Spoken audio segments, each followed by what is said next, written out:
उत्तराखंड की शांत पहाड़ियों में आज भी एक नाम हवा में गूंजता है।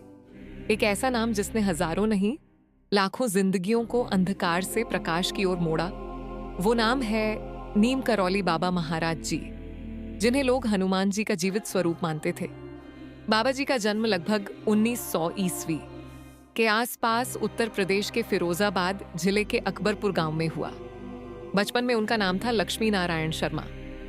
बचपन से ही उनमें साधारण बच्चों से बिल्कुल अलग बातें दिखने लगी। जहां बच्चे खेलते थे, वहां वो किसी कोने में बैठकर आसमान की ओर देखकर चुपचाप मुस्कुराते रहते, मानो किसी अदृश्य शक्ति से बातें करते हों।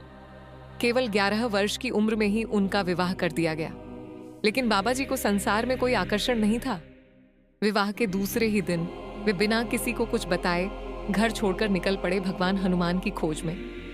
बाबा जी ने वर्षों तक जंगलों, घाटों और तीर्थों में भयंकर तपस्या की।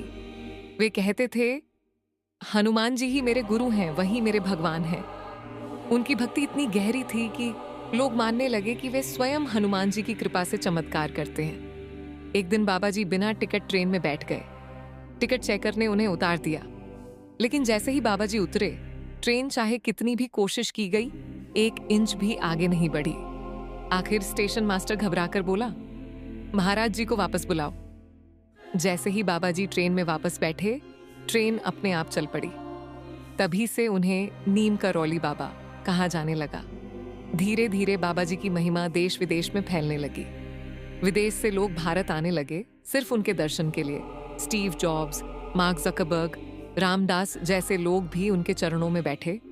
उत्तराखंड में कैंची धाम आश्रम की स्थापना हुई, जो आज भी बाबा जी का सबसे बड़ा तीर्थ माना जाता है।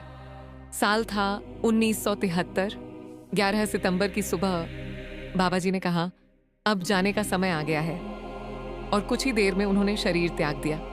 लेकिन आज भी भक्त कहते हैं, बाबा गए नहीं, आज भी अपने भक्तों की रक्षा करते हैं। बाबा जी का एक ही संदेश था, सबसे प्रेम करो, सबकी सेवा करो और हर दिल में भगवान को देखो।